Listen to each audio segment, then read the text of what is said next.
¿Cómo fue la República en Canarias?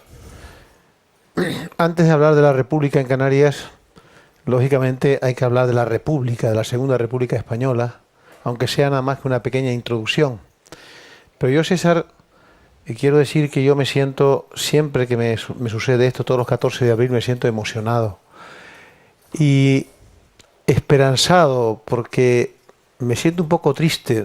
¿Hasta cuándo este pueblo va a celebrar el 14 de abril? Porque he estado mirando la prensa canaria y, salvo un ciclo que se está desarrollando en las Palmas de Gran Canaria bajo la égida de Agustín Millares sobre la memoria histórica, salvo este acto de hoy y la cena de esta noche, y no sé si han ido esta mañana al donde estuvo Faife, ¿no? No se está celebrando prácticamente en ningún sitio de Canarias la Segunda República. Y esto me tiene ciertamente preocupado. Y creo que no es una contradicción entre el acatamiento al sistema constitucional actual y la conmemoración de una fecha trascendental para la historia contemporánea de España, como es el 14 de abril de 1931. No lograremos hacer justicia histórica hasta que no se declare el 14 de abril como el Día de la Democracia. Incluso que sea un día que se declare oficialmente Día de la Democracia. Yo creo que cuando llegue ese momento es cuando podemos nosotros afirmar que ha habido justicia histórica. En el año 1954, Salvador de Marriaga decía, desde su exilio en Suiza, antes de 1936, todos los españoles vivían en España y en libertad. Hoy, escribía en 1954, unos cientos de miles viven en libertad desterrados de España y el resto viven en España desterrados de la libertad. Yo tengo la impresión de que se está produciendo el temor. No se va a producir como se produjo en el 36, creo que eso ya no va a poder ser. No me gusta ser catastrofista y creo que sería además absolutamente extemporánea e inoportuna esta evocación del 36, pero sí fue desgraciadamente profética aquellas palabras de Indalecio Prieto pronunciadas desde el balcón del Ministerio de la Gobernación de la Puerta del Sol ante la multitud enfervorecida que había ocupado las calles de Madrid esperando al gobierno provisional que estaba reunido en la casa de Miguel Maura, y aquel pueblo entusiasta, juvenil, ilusionado, aquel pueblo madrileño y en todos los lugares de España, pero sobre todo allí donde se significó la proclamación de la Segunda República, cuando gritaban "Viva la República", y se asomó el gobierno provisional al balcón. Ya, yo he dicho aquí algunas veces que cuando Joaquín Leguina era presidente de la Comunidad Autónoma de Madrid, yo le dije: llévame al balcón donde se proclamó la Segunda República, porque quiero sentirme allí. Y él me llevó, efectivamente, y dije: aquí estaba, donde tú estás ahora, Indalecio Prieto, ¿no? Porque tengo la fotografía. Y cuando Don Inda, que era un hombre muy inteligente, vio aquellas masas enfervorecidas proclamando la República, dijo: si vuelven sus enemigos, esta alegría de hoy se convertirá en lágrima. En fin, desgraciadamente, eso fue lo que sucedió. ¿Y qué está pasando hoy? Que no solamente han estado la derecha de siempre española, han estado durante 40 años diciéndonos todo lo perversa que fue la Segunda República Española y lo negativo de la República. Por supuesto, nadie tenía ni siquiera libertad para defender a la República, no ya para decir: oiga, señores, hagan ustedes un juicio objetivo. Luego continuó en la época de Aznar una corriente historicista de la mano de un exgrapo como Pío Moa, en la que continuaron esa tradición de intentar sepultar para la memoria histórica la Segunda República, sino que ahora, a la hora de sacar una tímida, con la que yo no estuve de acuerdo, pero que ahora me doy cuenta, como dijo nuestro compañero Rivero muy inteligentemente, me doy cuenta que ha sido un gran triunfo, porque en la época de los neocons y de los teocons, sacar una ley de memoria histórica en España como la que hemos sacado, y ahora me doy cuenta que ha sido un logro extraordinario, pero ha votado con ella, ha votado contra esa memoria histórica, que eso es lo mínimo que se despacha en justicia histórica con la República. Ha votado plenamente el Partido Popular, que ha sacado más de 10 millones de votos. O sea, hay una gran, importante grupo de ciudadanos en España que todavía defienden la versión franquista de lo que fue la Segunda República. Y todavía hay quien odia a la Segunda República. Habemos quien la amamos como nuestro propio ser. Aquí estamos hoy, esta noche, para dar testimonio de eso. Pero a veces me pregunto si somos cada vez menos o somos cada vez más. Y eso me produce una profunda preocupación. Alguien decía hoy muy inteligentemente que todavía siguen persistiendo las mentiras contra la Segunda República. Mentiras como que la República, el gobierno de la República propició la quema de conventos. Mentiras como que los militares se levantaron y dieron el golpe de Estado contra la Segunda República porque mataron a Calvo Sotelo. Mentiras como que la revolución de Asturias se produjo como consecuencia del gobierno de la derecha del año 33. En fin, y mentiras como que las elecciones del Frente Popular fueron un fraude, ¿no? Es decir, toda una serie de disparates que tratan de que no se legue a las nuevas generaciones el periodo políticamente más floreciente de la historia de España. ¿Cómo es posible que 5 años de la historia de un pueblo viejo como el español hayan producido más de 24.000 volúmenes?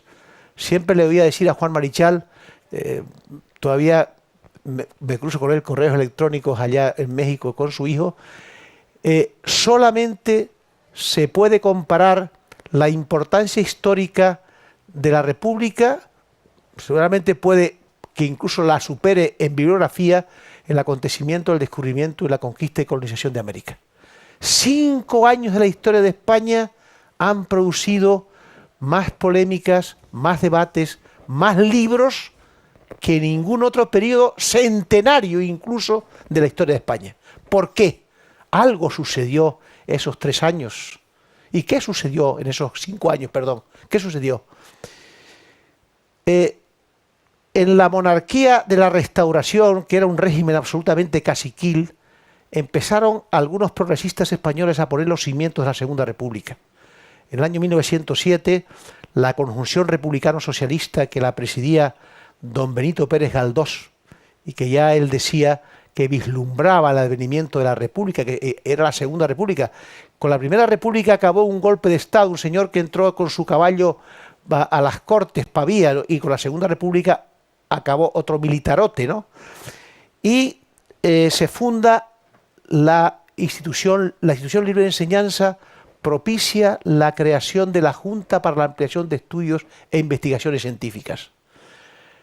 Alfredo Mederos podría decirnos esta noche los frutos que para la ciencia española, para la cultura española, para el pensamiento produjo aquella institución libre de enseñanza y la Junta para la Ampliación de Estudios.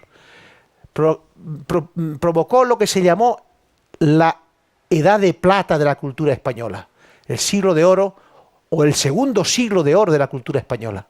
Y todo eso emergió, se consumó y propició el advenimiento de la segunda. Una España contemporánea en la que vivió golpes militares cada 2 por 3, sargentadas, pronunciamientos, golpes de Estado, guerras civiles en el siglo XIX, empieza la República a modernizar y a europeizar España en un intento que hasta entonces había sido desconocido. España tenía, todavía hoy desgraciadamente los tiene, sin la gravedad que los tenía entonces. Afortunadamente algo hemos avanzado, pero no nos engañemos, todavía hay algunos enemigos que quieren volver. Otra cosa es que no les dejemos volver, pero quieren volver. Y había un problema gravísimo que era el problema regional español. Había que afrontar una estructura descentralizada de un Estado. Nunca se había intentado en España, ni remotamente. Había el problema religioso. España estaba patrimonializada por la Iglesia jerárquica católica, que dominaba la enseñanza, dominaba toda la vida política y toda la vida pública española. Y además era dueña, y lo es todavía, de un inmenso patrimonio. Estaba el problema militar, un ejército desmesurado, que además se autogobernaba a sí mismo con las juntas militares. Y luego tenía un problema profundo, que no se suele decir, que era el problema de la educación. Estábamos ante una España analfabeta, una España depauperada, una España que no tenía acceso a la cultura. Llega la República Española, y la República, por primera vez en la historia contemporánea de España, la Segunda República, en un momento de crisis económica, se había producido el famoso crack del 29, y lo primero que hace es que crea 7.000 maestros de primera enseñanza. Y aquel cuerpo de maestros recobra la mayor dignidad que el magisterio ha tenido en la historia contemporánea de Europa. Ser maestro de la Segunda República, yo conocí a algunos, era algo que era un auténtico privilegio. 7.000 maestros, 7.000 nuevas escuelas, bibliotecas en todos los pueblos. En el pueblo del Pinar, ¿saben lo que era el pueblo del Pinar en el año 31? No había ni carreteras asfaltadas, ni puertos, ni aeropuertos, ni luz eléctrica. Unas escuelas en las que había más lagartijas que niños. Y allí en mi pueblo se funda una biblioteca. Yo tengo todavía los episodios nacionales que se salvaron de la quema que los bárbaros fascistas luego hicieron cuando la guerra civil, que lo primero que hicieron fue quemar la biblioteca, como Fernando VII, porque era un delito la nefasta manía de pensar, ¿no? Y aquellos maestros hacen una labor de alfabetización. Y los intelectuales de la República forman parte de las llamadas misiones pedagógicas. Y ahí está García Lorca con su barraca por toda España, digamos con obras de teatro por todo el pueblo. Me decía algún socialista, algún viejo socialista anguiano, que fue el delegado del gobierno en mi época, dice: Eligio, yo recuerdo de niño que me preparaba mi madre en Baracaldo un bocadillo de pan negro con calamares, porque los vascos comían eso, pan negro que no había que lo comiera, me preparaba la noche anterior, y salíamos caminando mi padre y yo, y los socialistas de Baracaldo, porque venía don Fernando de los Ríos a darnos una conferencia a la Casa del Pueblo. Y luego se armaba un follón porque la Casa del Pueblo no albergaba a la gente y teníamos que ir a la Plaza del Pueblo. Es decir, hubo una efervescencia cultural extraordinaria, ¿no? Por lo tanto, lo primero que afrontó la República fue la educación. La educación. Y ahí está un Juan Negrín que funda la Escuela de Fisiólogos Químicos y farmacólogos más importantes de la España contemporánea, que luego se esparcieron por todo el mundo. Esto se lo dejo para después, si tiene tiempo, Alfredo Mederos, que sabe mucho de lo que se produjo, la eclosión en el mundo de la ciencia. También tuvo mucha aportación don Santiago Ramón y Cajal, que era el presidente de la Junta para la Ampliación de Estudios, que becó a los cerebros más grandes de España entonces para estudiar en Alemania y en el extranjero. Problema religioso. ¿Qué hace la República? Tanto que se ha dicho de los líderes republicanos, presentándolos como comecuras, como asesinos del clero. ¡Qué mentira más ignominiosa! ¡Qué mentira más ignominiosa! La República lo que intentó hacer fue ni más ni menos que llevar a la práctica la ley francesa de 1900, el Estado laico y la separación de la Iglesia y el Estado. Que allí lo hizo la burguesía en Francia. Hoy en Francia, todos los templos de Francia, las parroquias, las catedrales, son propiedad del Estado francés. Y los usufructúa la Iglesia, pero en esos templos y él mantiene su patrimonio. Aquí tenemos una catedral que hay que pedir subvenciones, ellos mantienen su patrimonio artístico porque es el patrimonio de la República. No hay procesiones en las calles de la República. Charles de Gaulle, no comulgaba nunca cuando iba de presidente de la República a un acto oficial. El fin de semana iba ahí a Columbelo de esa iglesia con su mujer y iba a comulgar a un católico ferviente. Jamás se le ocurrió manifestarse confesionalmente como presidente de la República Francesa, y era un hombre de derechas y católico practicante, ¿no? Es decir, eso es lo que quiso hacer la Segunda República, un Estado laico, que es lo que hoy propugnamos incluso y sobre todo y por encima de todo personas como yo que somos creyentes. Nunca lo he negado jamás, a pesar de ser acérrimo partidario de la tajante. ¿Cómo es posible que los sacerdotes perciban un sueldo del Estado, que la enseñanza religiosa la pague el Estado y encima sean ellos los que contraten a los profesores de religión? Un auténtico disparate. Y hoy repiten machaconamente, es que Azaña dijo, España ha dejado de ser católica. Quiero simplemente dedicar un segundo a este tema porque me parece importante. Porque todavía, lamentablemente, este debate existe. Han salido los obispos españoles a la cárcel en la más honda tradición del nacionalcatolicismo. Ahí tenemos al presidente de la Conferencia Episcopal, que incluso ahí parece que con Tarancón empezó a producirse un cambio que nos hizo estar esperanzados que la Iglesia por fin iba a cambiar y ha vuelto a sus orígenes. Parece que no han sabido olvidar nada ni aprender nada y han vuelto a reclamar. Y yo, ayer en Madrid, anteayer, cuando se me informó la enseñanza privada que prolifera, por ejemplo, en la capital de España, las universidades privadas, el fomento a la enseñanza privada en detrimento de la pública, me pregunto, pero es como todavía el cardenal arzobispo de Madrid dice que el gobierno socialista, si hay que criticarlo es porque todavía no ha culminado el proceso de laicidad de la democracia española, igual que lo hizo Francia en el 1900, pero Francia hubo una revolución. Y la gente dice, Azaña dijo que España ha dejado de ser católica. Yo he hecho el siguiente examen. Yo soy un hombre, como todos saben ustedes, campechano, tengo amigos en todas partes, tengo entrañables amigos en la derecha, en la Iglesia Católica, y todos, hombres, se duelen de que, un hombre como Eligio todavía hablando de estas cosas, de la memoria histórica, hombre, como tú todavía, y yo tengo que enseñarles, tengo que tener paciencia con esta gente, ¿no? Y a todos les he hecho una pregunta. Oiga, por favor, ¿ustedes han leído el discurso de Azaña de 13 de octubre de 1931, en la que dijo esa frase? No he encontrado ni una sola persona que lo haya leído. El último fue un obispo. Digo, ¿pero tú has leído el discurso de Azaña?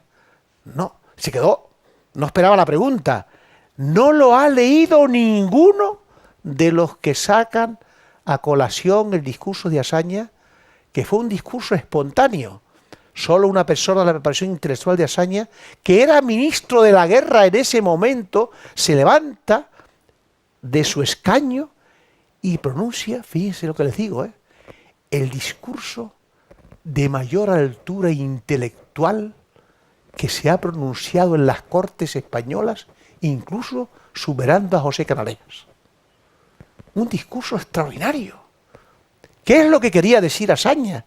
Que España había dejado de estar patrimonializada por la Iglesia y que las estructuras del Estado tenían que desembarazarse de la Iglesia, ¿no? Y bueno, pues a lo mejor conviene recordar lo que dijo, muy poquito lo que dijo Azaña. Yo te prometo que voy a terminar enseguida, porque luego termino. Dijo Azaña lo siguiente: señores diputados, las razones que tenemos, por lo menos modestamente las que tengo yo, para exigir como un derecho y para colaborar a la exigencia histórica de transformar el Estado español de acuerdo con esta nueva modalidad republicana, y esto lo haremos con franqueza, con lealtad, sin declaración de guerra, antes al contrario como una oferta, como una proposición de reajuste de la paz. De lo que yo me guardaré muy bien es de considerar si esto le conviene más a la Iglesia que el régimen anterior. ¿Le conviene? ¿No le conviene? Yo lo ignoro. A mí lo que me interesa es el Estado soberano y legislador. Las preguntas estas tienen mucha trascendencia, También me guardaré de dar consejos a nadie sobre su conducta futura, la de la Iglesia. y sobre todo, personalmente me guardaré del ridículo de decir que esta actitud nuestra está más conforme con el verdadero espíritu del Evangelio. Este es el comecuras de Azaña, ¿no? El uso más desatinado que se puede hacer del Evangelio es aducirlo como texto de argumentos políticos. Ah, amigo, parecía que estaba viendo entonces otra vez a Rocco Varela, ¿no? Y la deformación más monstruosa de la figura de Jesucristo es presentarlo como un propagandista. Esto lo dijo don Manuel Azaña en ese famoso discurso. Y aquel hombre que al final de sus días, pues, tuvo una reconciliación con sus creencias íntimas, que por supuesto nunca las manifestó, porque era su obligación de gobernante. No, eso es un tema reducido a su vida íntima y privada, ¿no? Este es el Azaña, ahora se ha sacado, por cierto, por Santo Juliá, sus obras completas.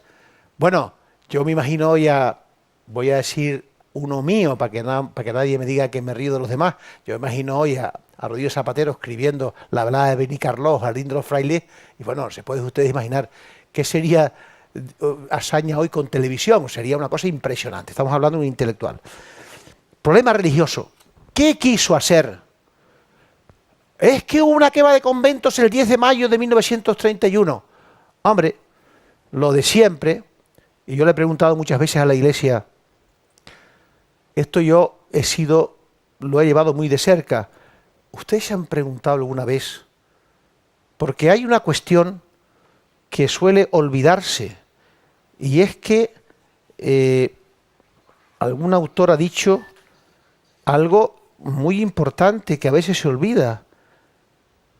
Sabemos que sin la insurrección militar del 18 de julio del 36 no se habría producido la guerra civil, ni la explosión de violencia en la retaguardia republicana.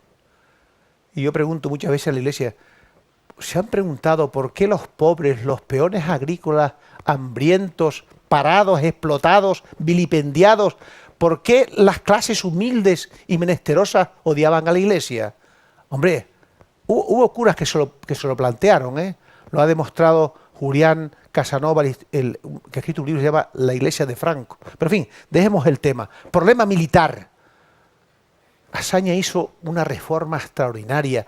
Mandó a los militares a la reserva, a muchos de ellos, con la paga íntegra, sin reducirles un céntimo.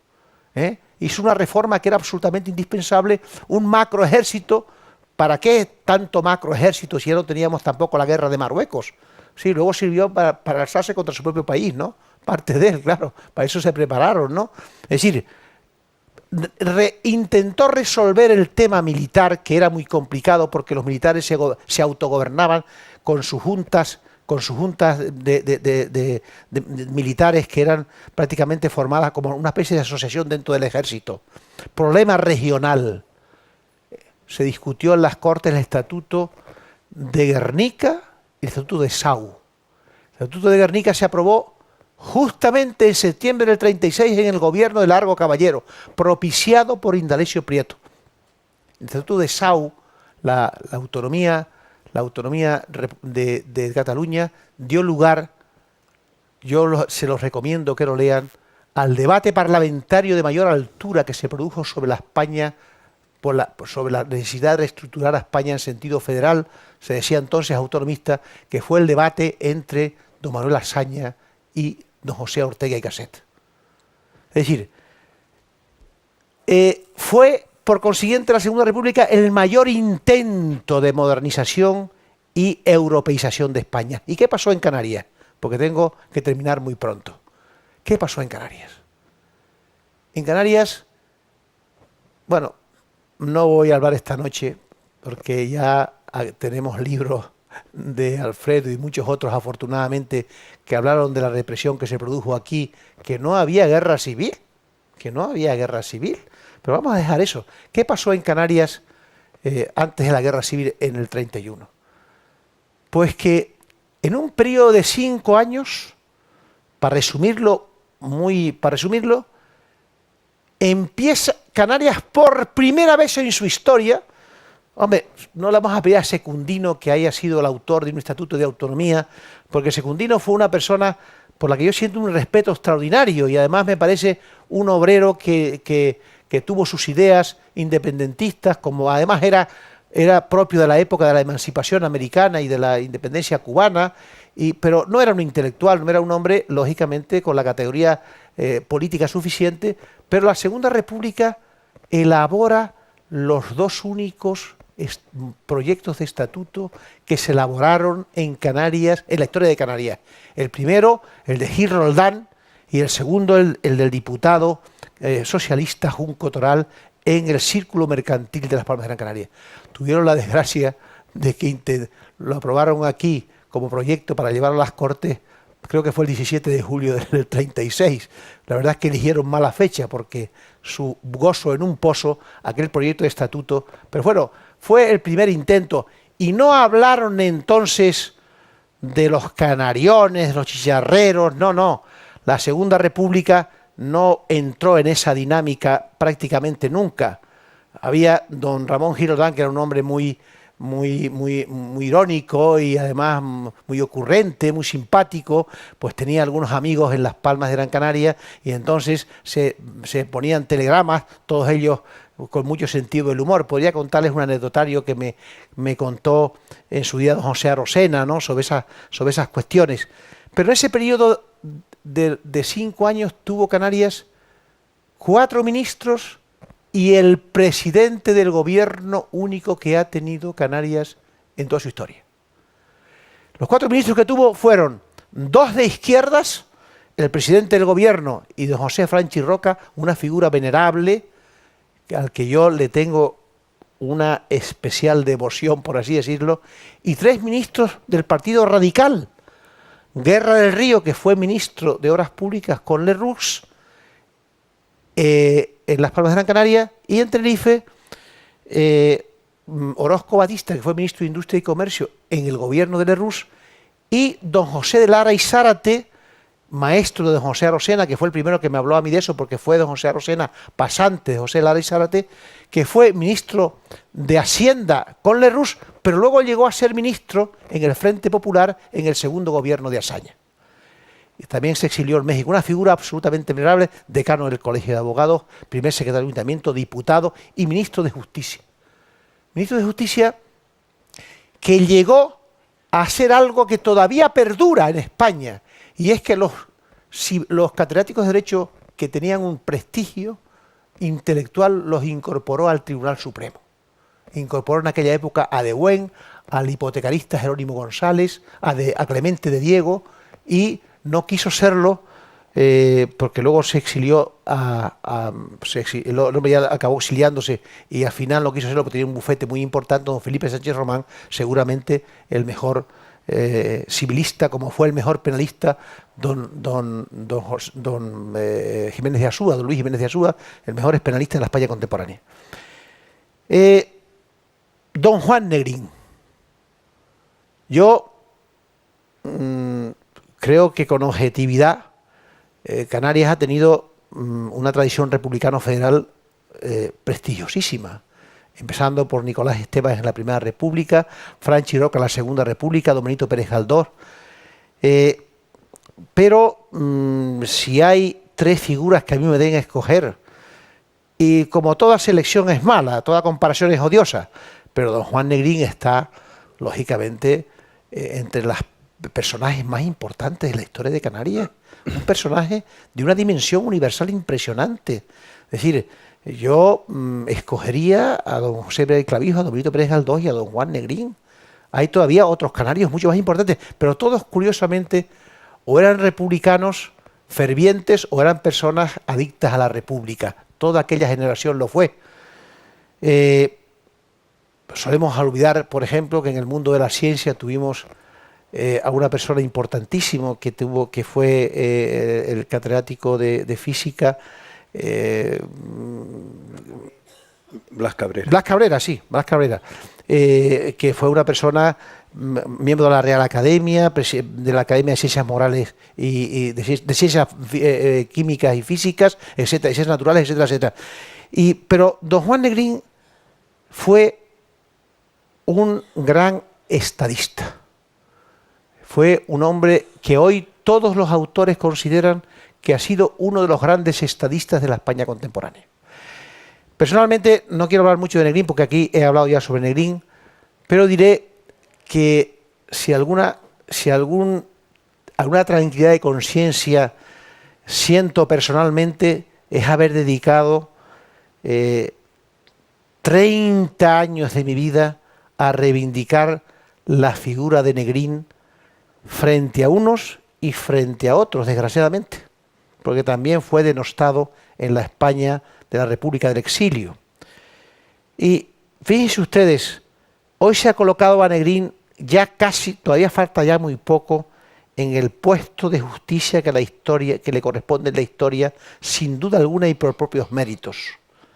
No voy ahora a decir su extensa biografía, su categoría intelectual, su sabiduría científica, padre de Severo Ochoa de Grande Cobián, de la Escuela de Farmacólogos Químicos Naturales, Bioquímicos, más importante de la España contemporánea, y de fisiólogos. Y en los últimos años, en los 2 últimos años, se han publicado más de 10 libros importantísimos sobre Galdós, sobre Negrín, perdón, sobre Galdós se han publicado más. Y de tal manera que todos los historiadores quieren escribir algo sobre Negrín. Ha escrito sobre Negrín en los 2 últimos años Helen Graham, historiadora británica. Ha escrito un libro sobre Negrín en Londres Michael Harper, especialista de lo que hizo Negrín, otro historiador británico.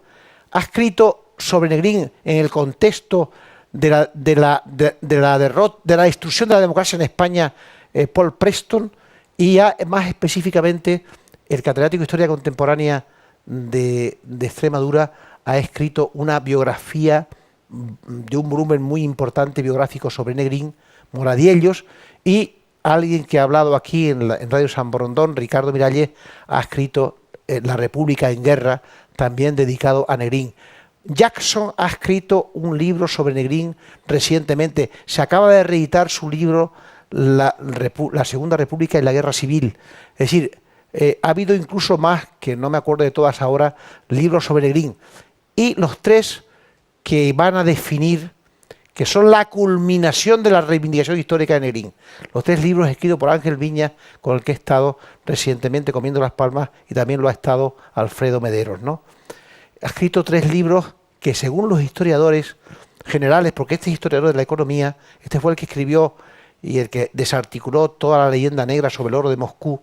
Este escribió El oro de Moscú hace ya muchísimos años y dejó el tema definitivamente resuelto y acalló a todos los historiadores franquistas sobre este periodo, ¿no? Y este hombre ha escrito ya 2 volúmenes, son 3, El abandono de la República, El escudo de la República, y va a publicar, me ha dicho ya que recientemente, Alfredo, me lo ha dicho recientemente, el mes que viene. Pero no se te oye. Para el verano, sí. Es que no se oye. El honor de la República. Y saca a relucir cuestiones muy importantes. Saca a relucir, por ejemplo, que Franco tomó decisiones, incluso en contra de sus propios militares, para prolongar la guerra civil y él, lógicamente, irse apoderando del poder para que fuera indiscutido y para que el enemigo fuera completamente destruido. Revela que, por ejemplo, pues algún general francés que fue luego considerado como traidor a la patria francesa tenía alguna relación clandestina con Franco para apoyar no solamente Hitler y Mussolini, sino también Petén, ¿no? Es decir, demuestra muchas cosas porque él ha manejado fuentes soviéticas. Lo cierto es que hemos reivindicado la figura de Juan Negrín y hoy la hemos puesto en el lugar de la historia que le corresponde.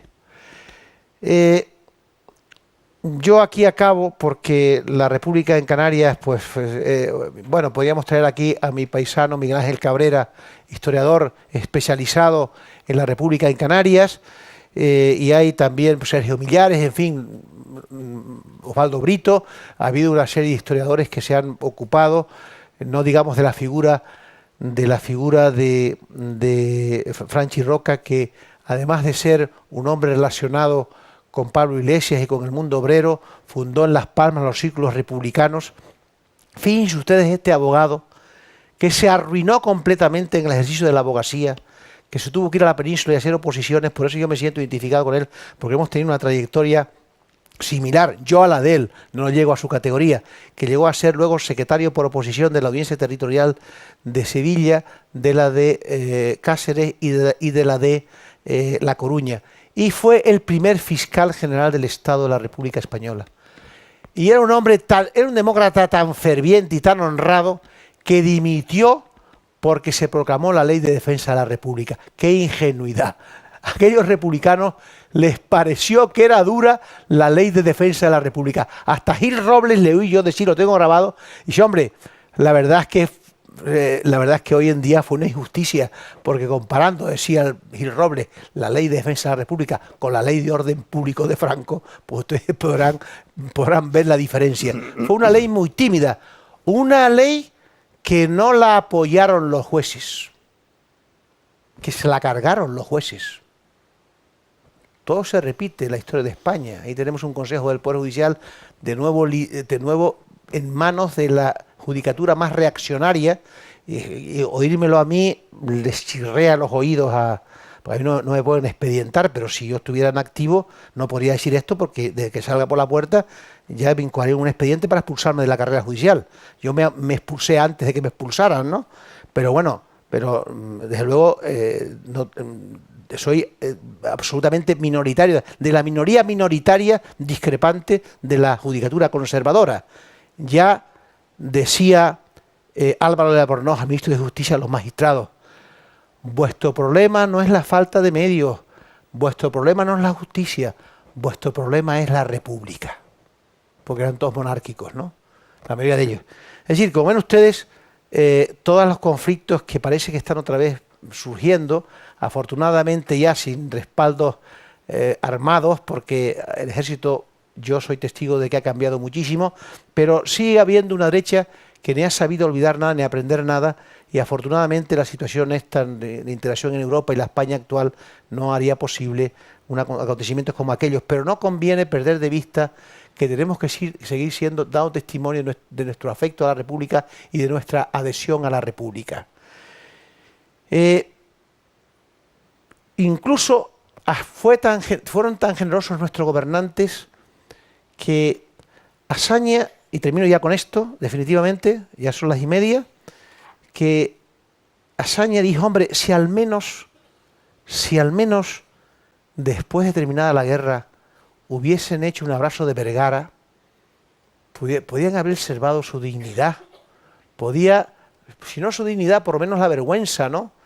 Por lo menos habría habido una reconciliación. Y termino con esto. Nunca hablaron de reconciliación. Los únicos que han hablado de reconciliación en plena guerra civil en la España ensangrentada fue el famoso discurso de 18 de julio del 38 de Azaña en Barcelona: paz, perdón, piedad. Me lo sé de memoria, es tan bonito, pero ya no tengo tiempo de recitarlo. El famoso punto 13 de Negrín, cuando hablaba de la reconciliación de los españoles: y todo aquel que se deje llevar por deseos de venganza será considerado delincuente de lesa patria. Y Prieto desde el exilio decía: me están vedados los cementerios de España, si pudiera volver a ellos pondría un ramo de rosas rojas en la tumba de mis adversarios que también lucharon por España. No hubo, ni ha habido, ni hay todavía gente de la derecha que produzca palabras de reconciliación y de perdón. Pero eso no es lo peor. Ni lo hubo, ni lo ha habido, ni hay en la Iglesia, salvo Tarancón, y creo que Blázquez también pronunció alguna palabra de perdón. Bendicieron la venganza.